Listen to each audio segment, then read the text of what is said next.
So here are some more ABO Desire novel spoilers for episode 13. So after Hwayang's becomes Sungsha's secretary, Sungsha like every day wakes up with Hwayang sleeping next to him and with Hwayang giving him a morning kiss. And during one morning when Hwayang was releasing his pheromones, Sungsha told him to put his pheromones away and he likes Omega's scent.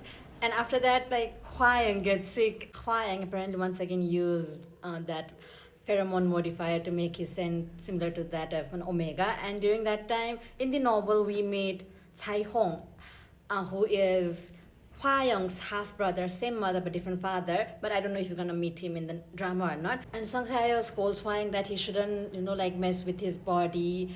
But Hwa-young like says like it's not like he's gonna die. And then Sung Chae says that if Hwa-young was really much intent on getting like suffering, then he should just take his pants off and let Sungsha. And that whole conversation is heard by Chang Yu, who was just there frozen. And after getting like side eye or cold eyes from Hwayang, he immediately leaves the room. And after Hwayang became Sungsha's secretary, Chen Biming's attitude towards Hwayang also changed, and he would even act like a matchmaker, telling Hwayang to deliver some documents to Sungsha and all. And when Hwayang asked why would he help him, Chen Biming replied that he wasn't actually helping him, but it was rare for Sungsha to genuinely like someone. And if Hwayang was really sincere with Sungsha, then he hoped that he would give him a home. Oh my goodness, it's so sweet. Like, Chen Biming, you're the best, bro. Sungsha's rot period was approaching, and Sungsha and Hwayang makes a hospital visit for Sungsha's non-existent pheromone disorder, but the doctor says that it was getting better, and if he recently had an intimate relationship with the bonded partner and all. And after that, one time when Sungsha's rot period, when he was on his rot period, I think, and Hwayang basically seduces him, and they kind of do it. Like when they were about to do it, Hwayang finds that they were out of the rubber, and as he was about to call someone to bring it to them, Sungsha was like, he was in a hurry and just said that if he wants to do it, then just hurry up and do it, and like they do it without protection. Hwayang even says that if something was to happen, then Sungsha shouldn't blame him. So yeah, during that time, Sungsha gets pregnant. Oh my goodness!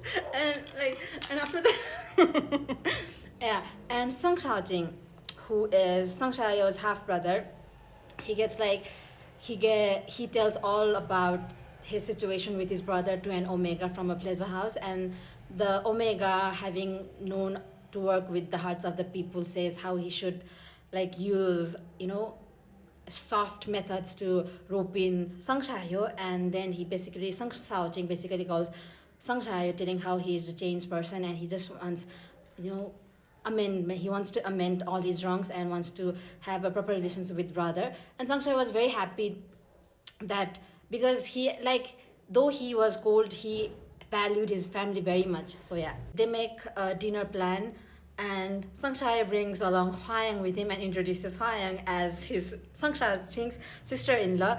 And as they were having meals, Sung Shaojing basically drugs them and wants to cut Sung Shao's gland off. But with Hwayang there, how could he? And so he basically just gets destroyed. And we also come across Longzo, who helps Hwayang with beating Sung Shaojing and all. And he was there to seek advice from Hwayang on the best gift that he could give to his wife for the anniversary and all. And after getting drugged, Sung Shae gets hospitalized once again, and at the hospital, Hwayang finds out that Sung Shae was pregnant, and he tells Summer Lang, but he doesn't tell Sung Shae about it. And Summer Lang went there to visit both Hwayang and Sung Shae, and after the visit, he actually wanted to visit Gaut, who was there for his sister's surgery, or I think something like that. And around that time, Gaut had already left the HS group with his handovers completed, and he was at the hospital for his sister's treatment. And Samulang was outside their ward, hesitating whether he should go inside or not, when he sees Gaut rushing to the washroom and vomiting. And as he waited outside, he receives a call from Hwayang, basically telling about how Sangsha was pregnant and all. And he says that Gautu Gautu's sister was getting discharged in about some days, and if Samalang wanted to confess to Gautu, then he should just hurry up and with it. But with Samalang's like chicken brain, he just said, why would he confess to Gautu and all? And as he waited for Gautu, he had this one thought that could Gautu be pregnant as well, for he was vomiting and his symptoms seemed the same as Sangshaya's, but he quickly pushed that thought away, for he thought Gautu was a beta, and it was like Gautu, a beta getting pregnant was like 1 in 1,000 or million chance. So he basically pushed that thought away and just waited. And after Gautu comes out, they have a conversation, and where he basically says that with how he was vomiting, if someone didn't know better, then they think that he was the one who was pregnant and not his Omega. And after that, like, they basically said their goodbyes and something, and after that Gautu basically left Jianghu and goes to his, what was it? Goes to his hometown, and yeah, basically loses contact with Samalang, for Gautu disconnects his mobile phone and all. So yeah.